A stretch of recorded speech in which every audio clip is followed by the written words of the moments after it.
اس کی کوشش کا آغاز بھی کر دیا گیا ہے. مولانا کے مسلم لیگ نون اور پاکستان پیپلز پارٹی کی اعلیٰ قیادت کے ساتھ دہائیوں سے مراسم ہیں جی اور ایک ان کی ایک نیچرل الائنس ہے. وہ بھی پی ڈی ایم کی 16 ماہ کی حکومت میں حکومت اور کابینہ کا بڑا کلیدی حصہ بھی تھے.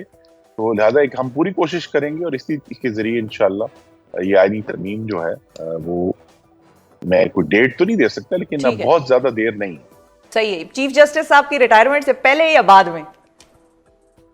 جی وہ اب کوئی تاریخ اتنی اہم نہیں ہے. چیف جسٹس کی جو 25 اکتوبر کی تاریخ ہے اس دن جو بھی پاکستان کا قانون اور آئین ہوگا اس کے مطابق اگلے چیف جسٹس اپنا عہدہ سنبھال لیں. صحیح ہے ٹھیک ہے. اچھا خرم صاحب کیا ہم یہ کہہ سکتے ہیں آپ کے جو 63A کے حوالے سے اور ووٹنگ کے حوالے سے جو آپ نے جواب دیا اس کے بعد ہم کیا یہ کہہ سکتے ہیں کہ نون لیگ یا حکومت اتحادیوں کی جو پیپلز پارٹی بھی جس میں شامل ہے آپ بھی شامل ہیں اس میں یہ حکومت زیادہ ریلائی کر رہی ہے اس آئینی ترمیم کے حوالے سے سپریم کورٹ کے اوپر کہ 63A کا جو فیصلہ آئے گا اس کے بعد یہ چیز زیادہ آسان ہو جائے گی بنسبت کے مولانا صاحب پر جو ریلائنس تھی؟ جی نہیں, ہماری تو کوشش یہ ہے کہ ایک آئینی ترمیم ایک ایسا قانون میں تبدیلی ہے جس کے لیے تمام جماعتوں سے بلا تخصیص رابطہ کیا جاتا ہے اور کوشش کی جاتی ہے کہ اگر آپ کے پاس موجودہ تعداد ہو بھی جو مطلوبہ ہے اس سے جتنی زیادہ میکسیمم حاصل کی جا سکتی ہے تاکہ آئین کی ترمیم کے پیچھے زیادہ سے زیادہ جو منتخب نمائندے ہیں وہ کھڑے ہوں. تو وہ کوشش جاری رہے گی. یہ 63A کا فیصلہ تو آپ سمجھیں 2 سال پہلے کی ایک جو بہت بڑی گمبھیر ناانصافی کی گئی تھی مسلم لیگ نون کے ساتھ اس کا ازالہ ہم چاہ رہے ہیں کہ اس وقت سپریم کورٹ نے چند ہفتوں میں اپنا فیصلہ الٹا کر مسلم لیگ نون کی پنجاب حکومت جو ہے اس کو الٹا دیا تھا. تو وہ ایک بالکل صریحاً سیاسی فیصلہ تھا اور جس میں آئین کو دوبارہ ری رائٹ کر کے ہمیں سیاسی نقصان پہنچایا گیا. تو ہم چاہیں گے کہ اس کا ازالہ ہو. اور جو بات بہت سارے لوگ کر رہے ہیں کہ جی یہ فلور کراسنگ کی جو ترمیم ہے 14ویں آئینی ترمیم وہ مسلم لیگ نون نے کی تھی اور اس کا 63A کے فیصلے سے کوئی تعلق نہیں ہے. وہ فلور کراسنگ کے خلاف جو پابندی ہے کہ اس کے خلاف جو رکاوٹ ہے وہ اپنی جگہ آئین میں موجود پہلے بھی تھی اور بعد میں بھی رہے گی. ٹھیک ہے. تو خرم صاحب یہ ازالہ اب جب لوگوں کو نظر آتا ہے وہ ازالہ یہ کہہ رہے ہیں کہ ایسا لگ رہا ہے کہ وہ ازالہ تو آپ لوگ کرنے کی کوشش کر رہے ہیں چاہے اس میں پی ٹی آئی کے لوگ آ کر آپ لوگوں کی اس آئینی ترمیم پہ ووٹ ڈالیں اور سپریم کورٹ کے تھرو یہ سہولت کاری ہو.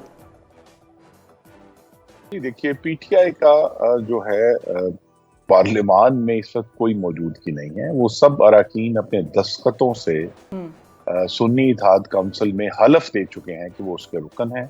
پارلیمان نے اس پر قانون سازی بھی کر چکی ہے. سپریم کورٹ فیصلہ بھی ہے سر سپریم کورٹ کا اس پہ ابھی معاملہ اٹکا ہوا ہے. میں وہ فیصلہ ہی بتانے لگا ہوں. 31 سال فیصلے پہلے باز محمد کاکڑ کیس میں سپریم کورٹ نے واضح طور پر کہہ دیا تھا کہ ایک ایسی صورتحال جس میں سپریم کورٹ کی تشریح موجود ہو اور قانون آ جائے تو قانون تشریح پر بالادست ہو. صحیح ہے. اچھا اب ذرا میاں صاحب کی طرف آتے ہیں. آج انہوں نے بڑی اسپیشل انٹری کی ہے واپس بڑے عرصے بعد انہوں نے بیان دیے اور ان کا ایک ٹاک سامنے آئی سب کے. آخر کیوں اب تک میاں صاحب اپنا وہی 90 کی دہائی والا پرانا بیانیہ جو ہے وہ دہرا رہے ہیں؟ نئے بیانیے میں مطلب کیا پرابلم ہے کوئی نیا بیانیہ شیپ کرنے میں؟ کیونکہ اس پرانے بیانیے سے تو پی ٹی آئی کے بیانیے کو کاؤنٹر نہیں کر سکتی نون لیگ. نیا بیانیہ چاہیے خرم صاحب. جی یہ رائے بھی صاحب ہے کہ نیا بیانیہ چاہیے لیکن میاں نواز شریف ایک ہی بیانیے پر پہلے بھی قائم تھے اور آج بھی قائم ہیں کہ ہمیں اس ملک کو بطور جمہوریت نقصان پہنچایا اس کی معاشی ترقی کرنی. ہمیں اس کو ڈیولپ کرنا ہے اور ہمیں اس ملک میں رہنے والوں کے لیے نیا روزگار پیدا کرنا ہے مرد و خواتین کے لیے اور اس کے لیے ہمیں جہاں جہاں جدیدیت لے کر آنی ہے. مثلا اس ملک کی جو جتنا بھی میجر انفراسٹرکچر ہے وہ مسلم لیگ نون کا اور میاں نواز شریف کے دور کی یادگار ہے. اور اگر میں یہ سوچ رہا تھا کہ اگر یہاں پورے ملک سے مسلم لیگ نون کا بنایا ہوا انفراسٹرکچر اگر کوئی اڑا دے تو یہاں تو کھنڈر بچیں گے. تو لہٰذا وہ ان کا جو بیانیہ ہے اس سے نہیں انکار کر سکتے. صحیح بات ہے کہ ہمیں اس ملک کو ترقی دینی ہے. اب اس بیانیے کو کس نئے پیرائے میں اگر میں استعمال کر کے اس بیانیے کو ٹک ٹاک پہ کیسے لے کر آنا ہے، ٹھیک ہے. یہ آپ کا بڑا انٹرسٹنگ ہے وہ تھا کہ ٹک ٹاک پہ لانا ہے، واقعی ٹک ٹاک پہ لانا ہے خرم صاحب. لیکن اس بیانیے میں ایک مسئلہ یہ ہے، چاہے کسی بھی سائڈ سے ہم دیکھیں، کہ دوسری سائڈ کا بیانیہ جو ہے وہ ہے ہیومن رائٹس، احتجاج، freedom of assembly, freedom of speech, freedom of جو پیسفل پروٹیسٹس ہیں، اور دوسری طرف آپ لوگوں کا ہے وہ اسٹرکچرل ڈیولپمنٹ، جس سے کہ انکار کوئی نہیں ہے. لیکن ایک طرف وہ زیادہ حاوی نہیں ہو گیا؟ مطلب جب ہم یہ سنتے ہیں میاں صاحب سے کہ میری حکومت گرائی گئی، ملک کو معاشی نقصان پہنچایا گیا اور بار بار کیا گیا، یہ ایک دفعہ کی کوئی بات نہیں ہے، تو پھر دوسرے بھی تو یہی کہہ رہے ہیں کہ ہماری بھی حکومت گرائی گئی.